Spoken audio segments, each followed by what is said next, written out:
মানুষের কাছ থেকে জোর করে টাকা আদায় করতে হবে, চাঁদাবাজি করতে হবে, এটা কে বললো? জুলুম করো না, রাহাজানি করো না, অন্যায় করো না, অবিচার করো না, মানুষকে অপমান করো না, ক্ষমতা দেখায় না, দলীয় দাপট দেখায় না। তোমার নেতার বয়স 45 মিনিট। যে যত বড় স্বৈরাচার জালেম তার সময় তার চেয়ে কম। ফেরাউনের মাত্র 2-3 মিনিট সময়, এই যে ডুবলো, এই যে মরলো নাই। আদ সামুদ হাফ মিনিট 30 সেকেন্ড, আসলো ঝড় বিদ্যুৎ, তারপর নাই। আদ সামুদ সবচেয়ে শক্তিশালী জাতি যারা জালেম। আল্লাহ বলছেন লাম ইউখলাক মিসলুহা ফিল বিলাদ, পৃথিবীর কোন মাটিতে আমি এত বড় জালেম, স্বৈরাচারী, স্বেচ্ছাচারী, বদ, ক্ষমতাধর, শক্তিশালী মানুষ সৃষ্টি করিনি। ওরা হলো আদ সামুদ। ওদের ধ্বংসের সময় ছিল হাফ মিনিট, 1 মিনিট। আর ফেরাউনের 2-3 মিনিট। এই যে ডুবলো, এই যে গেল, নেই। আর জুলুম করো না, তার সাক্ষী তুমি। মানুষকে মারো না, মানুষকে জেল হাজত দিও না, মানুষকে অপমান করো না, মানুষের জমি দখল করো না, মানুষের কাছ থেকে জোর করে টাকা আদায় করিও না, চাঁদাবাজি করো না, ভিক্ষা করে খাও, শ্বশুরের কাছে টাকা নিও, যৌতুক নিও না। এগুলো সব পথ হারাম। তোমার চরিত্র হায়ানার মতো, তোমার চরিত্র কুকুর শ্রেণীর মতো, তোমার চরিত্র সবচেয়ে নিম্ন শ্রেণীর, ইতর শ্রেণীর মানুষের মতো। তোমার বাপ তোমাকে কি করে মানুষ করলো? তুমি কেন পশু?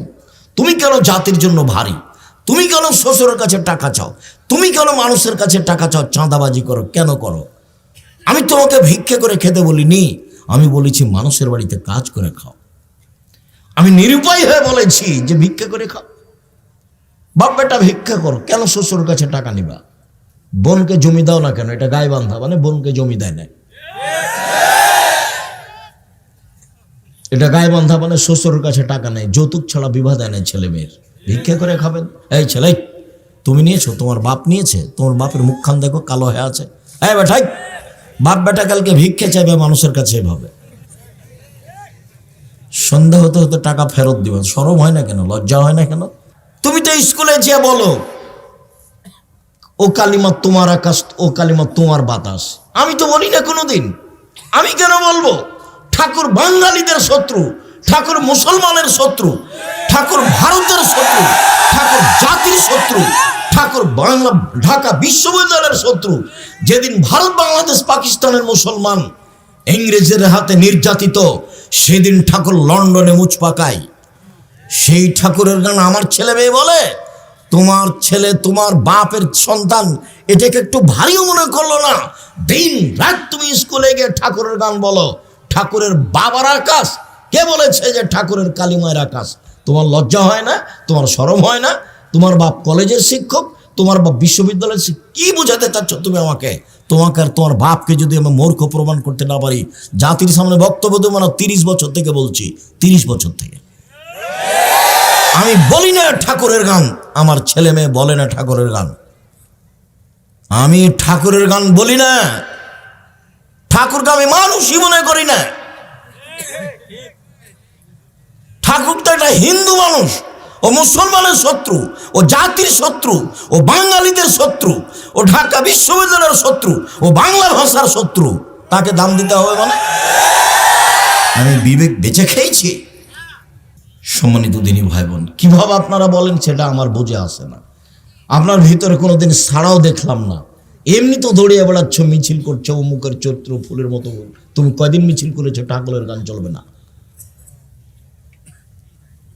তোমাকে একটু খারাপ লাগে না কেন? কি করে তোমার ছেলে মেয়ে, তোমার ভাই বোন সকালে উঠে বলে ও কালিমা তোমার আকাশ, ও কালিমা তোমার বাতাস? কালিমার আকাশ, কালিমার বাতাস, তোমার খারাপ লাগে না কেন? বাঙালিদের জন্মই শিরক, ওর ভিত্তি শিরক, ওর খাওয়া শিরক, ওর চলা শিরক, ওর শিক্ষা শিরক, ওর ঘুমিয়ে থাকা শিরক।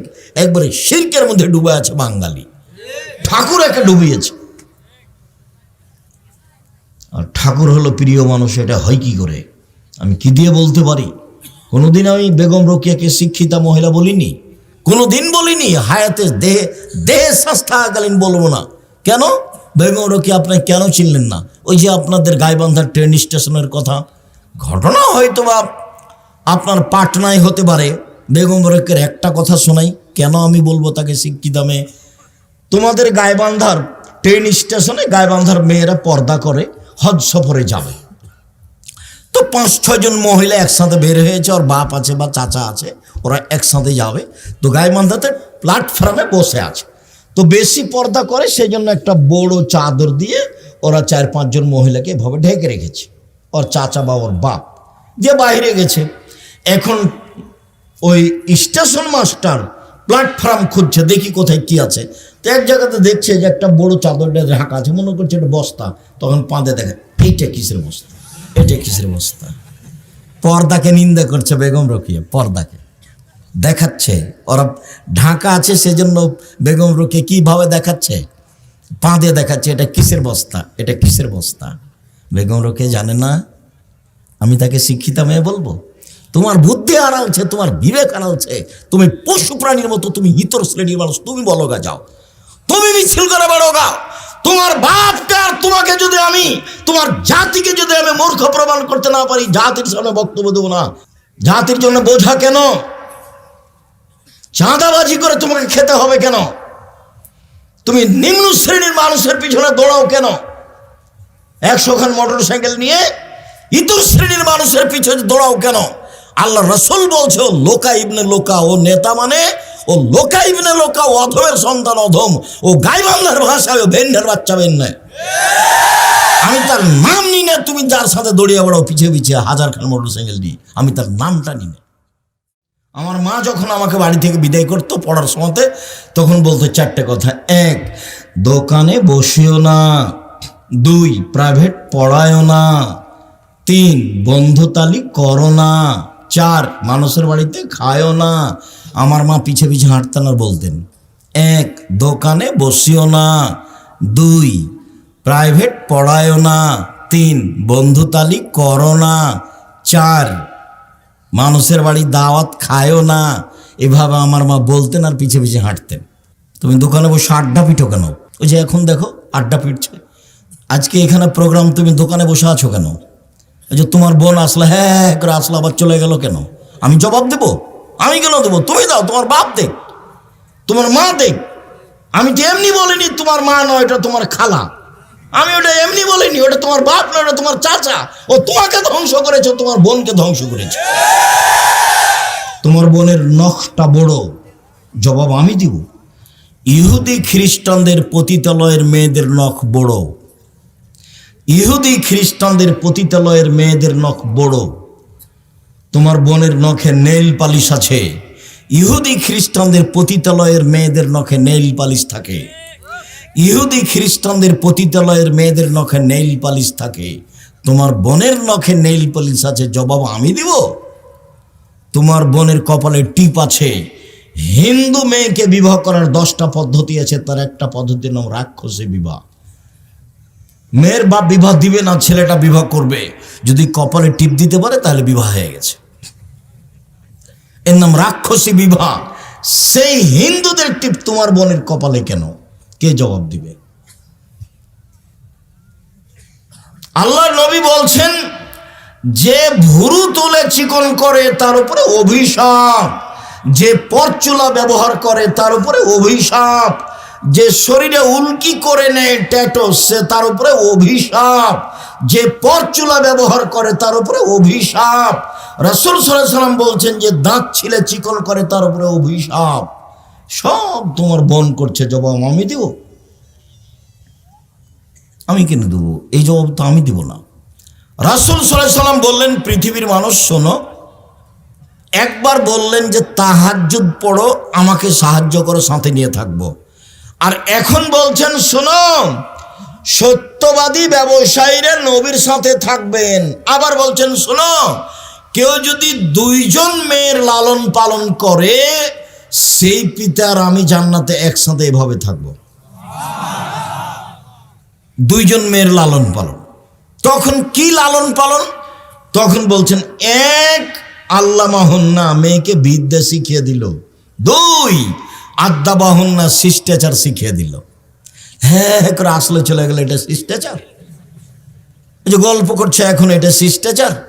ওই যে দোকানে বসে জিনিস কিনছে দাঁড়িয়ে, এখন এটা শিষ্টাচার? বলো, এটা ও বাপ, ওর বাপ বাপ নয়। এই জন্য বলছে এই মেয়ে শোনো, এই মেয়ে তোমার বাপকে চাচা বলিও। তোমার বাপকে আমি পশু প্রাণী মনে করি। হ্যাঁ, তোমার বাপকে আমি পশু প্রাণী মনে করি। কষ্ট নিও না, আমি তোমাকে কষ্ট দিতে আসিনি।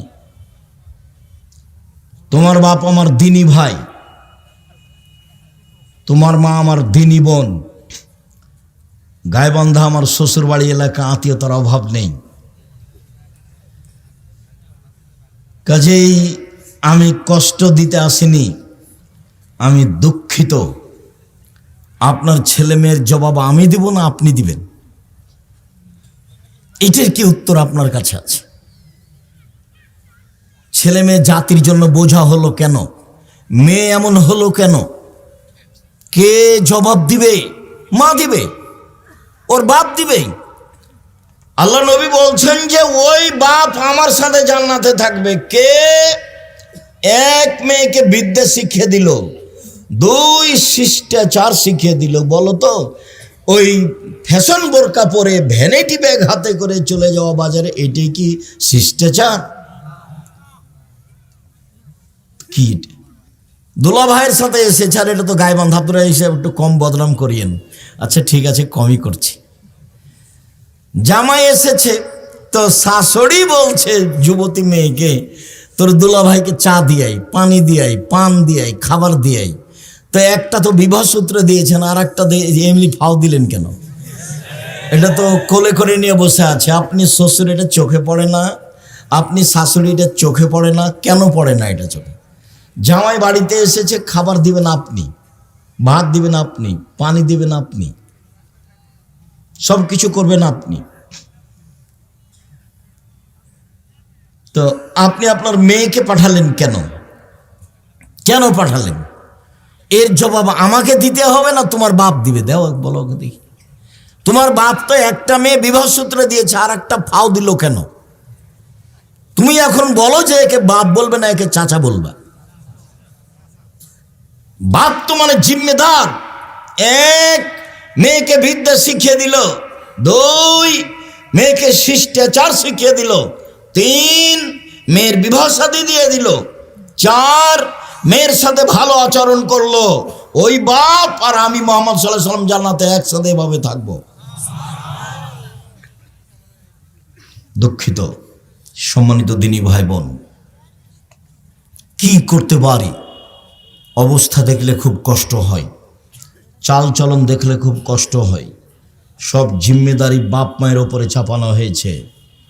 কিছু কিছু হাদিস একটানা বাপের উপরে, কিছু কিছু হাদিস একটানা মায়ের উপরে, কিছু কিছু হাদিস বাপ মা উভয়ের উপরে। দুইজনকে পাশাপাশি আল্লাহ রাসূল রেখেছেন। একবার বলছেন যে কুল্লু মাউলুদিন ইউলাদ আলাল ফিতরা, প্রত্যেকটা ছেলে মেয়ে ইসলামী ধারণ ক্ষমতা নিয়ে জন্মগ্রহণ করে। প্রত্যেকটা মেয়ে ইসলামী পোশাক পরতে পারবে, এই ক্ষমতা তার ভিতরে আছে। প্রত্যেকটা ছেলে দাড়ি ছেড়ে দিতে পারবে, এই ক্ষমতা তার ভিতরে আছে। প্রত্যেকটা ছেলে প্যান্টটা টাকনোর উপরে রাখতে পারবে, এই ক্ষমতা তার ভিতরে আছে। কিন্তু টাকনোর নিচে রাখলো কেন? দাড়ি চাঁচলো কেন? নগ্ন ল্যাংটা পোশাক মেয়েটা পরলো কেন? তখন আল্লাহ রাসূল বলছেন যে ওর বাপ মা ওকে পরিয়েছে। আমি কি করতে পারি? এবারে হুবাহু আল্লাহ রাসূল বলছেন ফাবুহু ইউহাবেদানিহি, তার বাপ মা তাকে ইহুদি করেছে, ওয়ায়ুনাসসারানিহি, তার বাপ মা তাকে খ্রিস্টান করেছে, ইমাজ্জেসানিহি, তার বাপ মা তাকে আগুন পূজক করেছে। বাপ মা যেভাবে ছেলে মেয়েকে গড়ে তুলেছে, ছেলে মেয়ে সেভাবে গড়ে উঠেছে। এই হাদিসের সারমর্ম কথা বলা আছে চাঁপাইনবাবগঞ্জের ভাষায়, সঙ্গ দোষে লোহা ভাসে। লোহা তো পানিতে ছেড়ে দিলে ভাসবে, কাঠের সাথে লাগালে ভাসবে। কাঠের সাথে লাগিয়ে দেন লোহা, এবার লোহা কি হবে? ভাসবে। সঙ্গ দোষে লোহা ভাসে, এ হাদিসের তরজমা আল্লাহ রাসূল বলেছেন। মানে বাপ মাকে একসাথে বললেন যে তুমি তো তোমার ছেলে মেয়েকে ইহুদি করেছো, খ্রিস্টান করেছো, আগুন পূজক করেছো। ছেলে মেয়েকে যেইভাবে তোমরা দুইজন গড়ে তুলেছ, সেভাবে গড়ে উঠেছে। ওই যে ছেলেটাকে গুলি মারা হয়েছে, ওর মায়ের ঘটনা শোনো। কোন সময়তে, মানে আজানের পরে গেলে পিটাবে ওর মা। দেখো ওদের বিবরণে, এশার সলাতের পরে যদি বাড়িতে ঢোকে তাহলে ওর মা কি করবে? পিটাবে। ওইটা মার, তোমার মা নয় এটা। ওই যে তোমার বোন হ্যাঁ হ্যাঁ করে চলে গেল হাসতে হাসতে, ওর মা নাই? ও কি হিন্দু মেয়ে নাকি? ও কি খ্রিস্টান মেয়ে? তো এভাবে গেল কেন? ওর মা নাই, ও এমনি এসেছে দুনিয়াতে। কি মা? ও কি মা? মা কাকে বলে? রাসূল সাল্লাল্লাহু আলাইহি সাল্লাম একটানা মহিলাকে বলেছেন, মাকে বলেছেন একটানা। যেমন আগের হাদিসটা বললেন, একটানা বাপকে। এক, বিদ্যে শিখিয়ে দিল বাপ। দুই, শিষ্টাচার শিখিয়ে দিল বাপ। তিন, মেয়ের সাথে ভালো আচরণ করলো। চার, বিবাহ দিয়ে দিল। তাহলে সেই মেয়ের পিতা আর আমি জান্নাতে একসাথে থাকবো। সবটুকুই বাপের জন্য। এবার দেখেন সবটুকু মায়ের জন্য। যেটা বলতে যাচ্ছি সেটা খুব ভালোভাবে জানা আছে। জাবের রাদিয়াল্লাহু তাআলা আনহু বলেন, সফর থেকে আসছিলাম, আমরা মদিনায় ঢুকবো। তখন আল্লাহ রাসূল বলে, এই থামো থামো, সবাই এখানে থাকো, আমরা সকালে মদিনায় ঢুকবো। তখন জাবের রাদিয়াল্লাহু তাআলা আনহু বললেন, আল্লাহর নবী, আমি নতুন বিবাহ করেছি, আমাকে বাড়ি যেতে অনুমতি দেন। তখন আল্লাহ রাসূল বলছেন সাল্লাল্লাহু আলাইহি সাল্লাম, ও তুমি নতুন বিবাহ করেছো? তো কুমারী মেয়ে বিবাহ করেছো না তালাক প্রাপ্তা মেয়ে বিবাহ করেছো? তো জাবের রাদিয়াল্লাহু তাআলা বললেন যে তালাক প্রাপ্তা মেয়ে বিবাহ করেছি, বেশি বয়সের মেয়ে বিবাহ করেছি। কেন? কম বয়সের মেয়ে কেন বিবাহ করলে না? তুমি তার সাথে খেলতে, ও তোমার সাথে খেলতো। তুমি কুমারী মেয়ে কেন বিবাহ করলে না? তুমি তার সাথে খেলতে, ও তোমার সাথে খেলতো। এই পর্যন্ত আল্লাহ রাসূল বললেন। তখন জাবের রাদিয়াল্লাহু তাআলা বলছেন, আল্লাহ নবী শোনেন, আমার আব্বা উহুদের যুদ্ধে শহীদ হয়েছেন, 9 জন মেয়ে রেখে আমার 9 জন বোন আছে। আল্লাহ নবী শোনেন, আমার আব্বা উহুদের যুদ্ধে শহীদ হয়েছেন, 9 জন মেয়ে রেখে আমার 9 জন বোন আছে। আকরাহুনা তাযাওয়াজা মিসলাহুন্না, ওদের সমবয়সের কম বয়সের মেয়েকে বিবাহ করা পছন্দ করিনি 4টা কারণে। বেশি বয়সের মেয়ে বিবাহ করেছি 4টা কারণে। আমার বোনদের সমবয়সের মেয়েকে বিবাহ করা পছন্দ করিনি 4টা কারণে। বেশি বয়সের মেয়ে বিবাহ করেছি 4টা কারণে। এক, লিতুআল্লিমাহুন্না, আমার স্ত্রী যেন আমার বোনদেরকে বিদ্যা শিখাতে পারে। 2, লিতুরাজ্জিলাহুন্না, আমার স্ত্রী যেন আমার বোনদেরকে শিষ্টাচার শিখাতে পারে। শিষ্টাচার কি জিনিস? শিষ্টাচার কি জিনিস? তুমি বলো। যে দোকানে দাঁড়িয়ে জিনিস কিনছে, এটাই শিষ্টাচার, তুমি বলো। এই যে ল্যাংটা হয়ে চলে যাচ্ছে প্যান্ট পরে স্কুলে, এটাই শিষ্টাচার, তুমি বলো। নগ্ন পোশাক পরে স্টেজে চলে যাচ্ছে স্কুলে, তুমি বলো এটা শিষ্টাচার। বড় মোবাইলে তোমার বোন দিন রাত ল্যাংটা মেয়ে দেখছে, পুরুষ দেখছে, বলো এটাই শিষ্টাচার। আরে মানুষ পশু প্রাণী হয়ে গেলেও তার কখনো বুঝে যে এটা খারাপ। তুমি তো বলতে পারবে না এটা শিষ্টাচার। তাহলে হচ্ছে কেন? আমি বেশি বয়সের মেয়ে বিবাহ করেছি যাতে করে আমার স্ত্রী আমার বোনদেরকে শিষ্টাচার শিখাতে পারে। 3, লিতুরাজ্জিলাহুন্না, যাতে করে আমার স্ত্রী আমার বোনদের মাথার চুল চিরুনি করে সাজগোজ করে পরিপাটি করে রাখতে পারে। তোমার বোন চুল এলো বলে করে চলে গেল, জবাব আমি দিব না তোমার মা দিবে? ঢং ঢং করে কামিচ্ছে, চিকন চর খাটো বোরকা পরে চলে গেল, ফ্যাশন বোরকা পরে চলে গেল, ব্যাগ ভ্যানিটি ব্যাগ হাতে করে চলে গেল। ব্যাগ নিয়ে যাচ্ছে কেন তোমার বোন? কেন যাবে? যাবে কেন? তোমার বাপ মরেছে, তোমার মা মরেছে, যাবে কেন? দেখো না তুমি? সম্মানিত দিনী ভাই বোন, আমার স্ত্রী যেন আমার বোনদেরকে পরিপাটি সাজগোজ করে রাখতে পারে। 4, লিতাকুমা আলাইহিন্না, আমার স্ত্রী যেন আমার বোনদেরকে পাহারা দিতে পারে। তো তোমার মা তো পাহারাদার। তাহলে বলো, এখন হাসছে ওভাবে বসে আছে তোমার বোনটা, তা এটা কি তোমার মা কি পাহারাদার? হাদিস তো বুখারী মুসলিম। কি জবাব আছে এর? জবাব কে দিবে? বক্তৃতার জগৎ একটা প্রায় মিথ্যা জগৎ। শতকরা 95 জন বক্তা মিথ্যুক, শতকরা 98 জন মুফাসসির মিথ্যুক। ধর্মের নামে মিথ্যা কথা বলছে, ধর্ম কি জিনিস তার জানাই নাই। যার থুথির জোর সেই বক্তা। জনগণ তো বুঝতে চায় না কোনটা সত্য কোনটা মিথ্যে।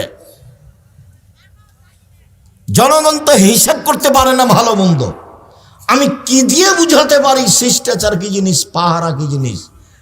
একটানা মহিলার উপরে চাপিয়ে দিলেন। এক, মাই বাচ্চাকে বিদ্যা শিখাবে। দুই, মাই বাচ্চাকে শিষ্টাচার শিখাবে। তিন, মাই বাচ্চাকে পরিপাটি করে রাখবে। চার, মা বাচ্চাকে পাহারা দিবে। তোমার বোনের হাতে একবার ছোট থেকে পুতুল আছে, বলো তো এটা কোন শিষ্টাচার? তোমাদের বাড়িতে কাঁকড়া আছে শোকেজে, বলো তো এটা কোন শিষ্টাচার? তোমার মা একটা আয়না কিনেছে, সেটা হলো কাতল মাছ, বলো তো এটা কোন শিষ্টাচার? তোমার বাপ একটা পট পায়খানা করা, ছোট তোমার বোনের পায়খানা করা একটা পট কিনেছে, যেটা ঘোড়া, বলো তো সেটা কোন শিষ্টাচার? আর তুমি নিজে দড়িয়ে বেড়াচ্ছ নির্বাচনের নামে, একটা সিগারেট খাবা সেই জন্য, একটা বিড়ি খাবা সেই জন্য, তো বলো এটা কোন শিষ্টাচার? কেন যাচ্ছ? তোমাকে আমি বারবার বলছি এভাবে তোবা করবে, এভাবে বাস দিন মজুরি করে খাই, কাউকে দেখি না। 5 ওয়াক্ত সলাত আদায় করি। এক, 5 ওয়াক্ত সলাত। দুই, হালাল রুজি। তিন, কোরআন তেলাওয়াত। বেশি না পারলে সূরা ইখলাস তো পারবো। সূরা ইখলাস কয়বার পড়বো? 3 বার। এটা তো পারবো। সকালে সূরা ইখলাস 3 বার পড়ে আল্লাহকে বলো, এই দেখেন কোরআন মাজিদ পড়লাম, তাও আলহামদুলিল্লাহ কোরআন মাজিদ পড়লাম। 4, আড্ডা পিটা হারাম। দোকানে যেতে হবে কিভাবে, আসতে হবে কিভাবে, মনে থাকবে না। আসসালামু আলাইকুম, আহমদ লবণ আছে? আছে। 1 কেজি লবণ দাও। মরিচ আছে? আছে। 200 মরিচ দাও। টাকা দেওয়া শেষ হয়েছে, আসসালামু আলাইকুম। এর চেয়ে বেশি দোকানে বসতে পাবেন না। আপনি বলেন যে আপনি মুরব্বী মানুষ, এশার সলাত আদায় করে মাথায় টুপিতে দোকানে বসে আছে, আর ল্যাংটা মেয়ে নাচছে, আর খবর হচ্ছে। কি খবর না খবরছে, কত কথা। 40 বছর থেকে আপনি তাহাজ্জুদ পড়ছেন, সেই সব নাকি এক পাল্লাতে দেন। আর ওই দোকানে বসে খালি বললেন ওই চেয়ারম্যান তো খুব খারাপ, ওর চাল চরিত্র খুব খারাপ। এখন এইটা এক পাল্লায় দেন, মাপেন তো দেখি কোনটা ভারী হয়। 40 বছরের তাহাজ্জুদ এক পাল্লায় দেন, আর ওইটা যে চেয়ারম্যান খুব খারাপ, এটা এক পাল্লায় দেন, দেখি কোনটা খারাপ বেশি ভারী হয়। সুদ মহাপাপ, এটাই ঠিক। সুদ মহাপাপ, এটাই ঠিক। সুদের পাপের ভাষা এত কঠিন যে পৃথিবীতে পাপের জগতে কোনো পাপের ভাষা এমন নয়। সুদের চেয়ে বড় পাপ আছে, কিন্তু ভাষা এমন নয়। ভাষাটা আগে বলি। রাসূল সাল্লাল্লাহু আলাইহি সাল্লাম বলছেন, মায়াকুল দিরহাম রিবাহ ইয়ালাম আসাদ্দু মিন সিত্তাতি ওয়া সালাসিনা জিনিয়া। কেউ যদি জেনে শুনে 1 টাকা সুদ খায়, 36 বার জেনা করে যত পাপ হবে, 1 টাকা সুদ খেলে তার চেয়ে বেশি পাপ। আবার বলি, রাসূল সাল্লাল্লাহু আলাইহি সাল্লাম বলছেন, আর রিবা সাবুনা জুজান, সুদের পাপের 70টি ভাগ রয়েছে। ছোট ভাগ হলো মার সাথে জেনা করলে যেমন পাপ হয়। শুনুন, এই ছেলে বসো, একটু থামো।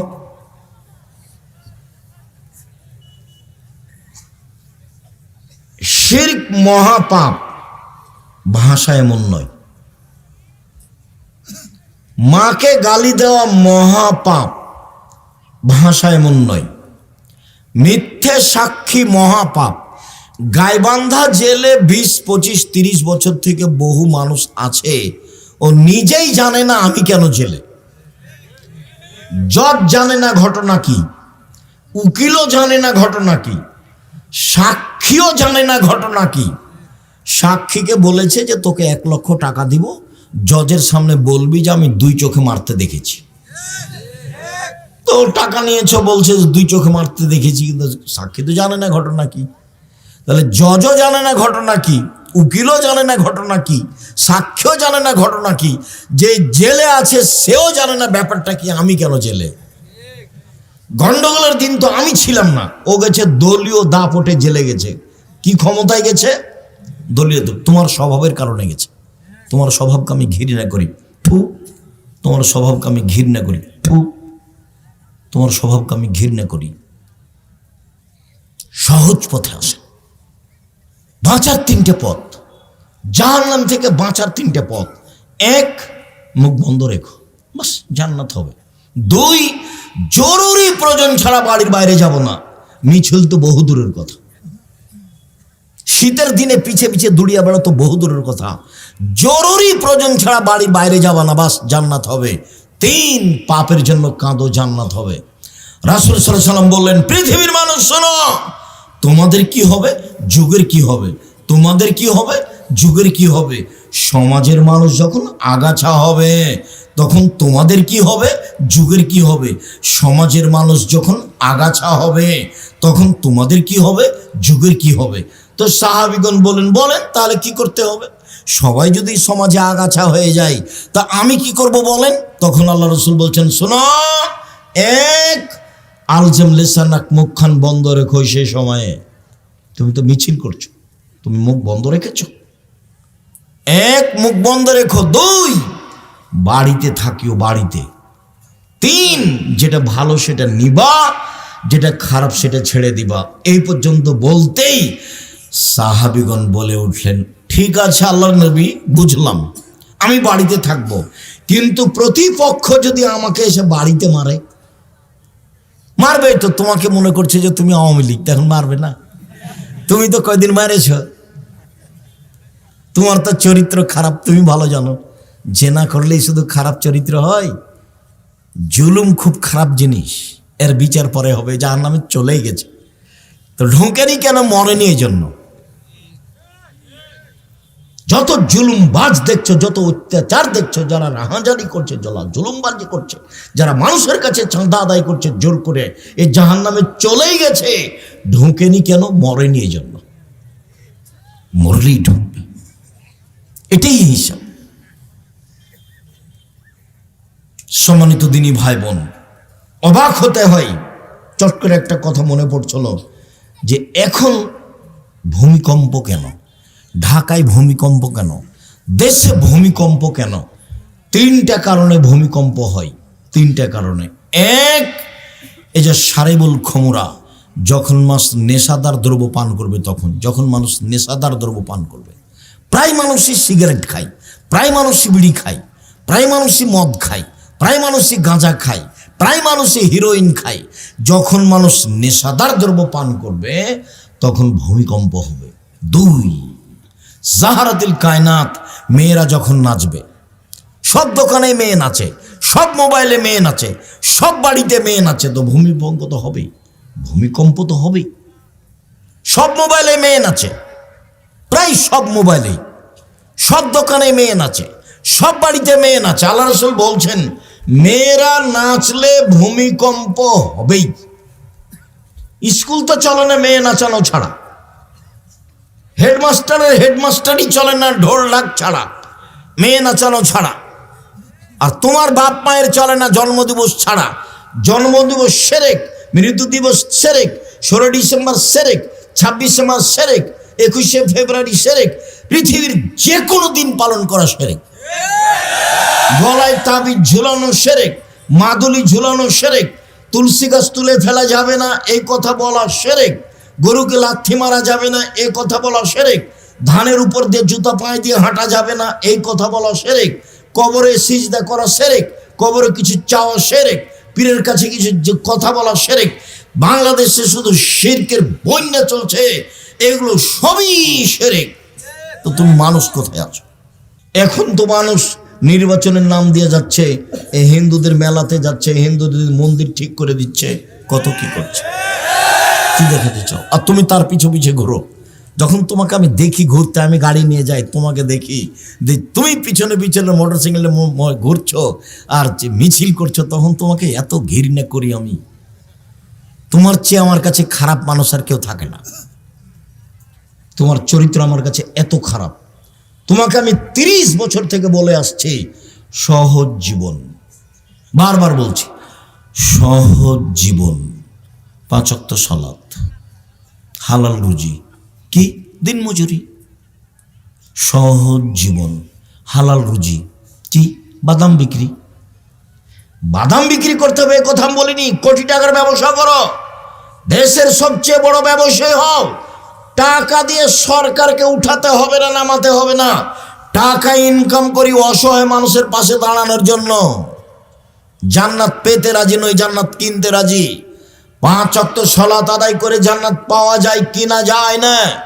হজ করে জান্নাত পাওয়া যায় কিনা যায় না। শুনুন, রমজান মাসে রোজা সিয়াম থেকে জান্নাত পাওয়া যায়, জান্নাত কিনা যায় না। অসহায় মানুষকে দান করলে জান্নাত কিনা যায়, দান দিয়ে জান্নাত কিনা যায়। আল্লাহ বলছেন তোমার টাকার বিনিময়ে আর তোমার জানের বিনিময়ে আমি জান্নাত বিক্রি করে দিলাম। যা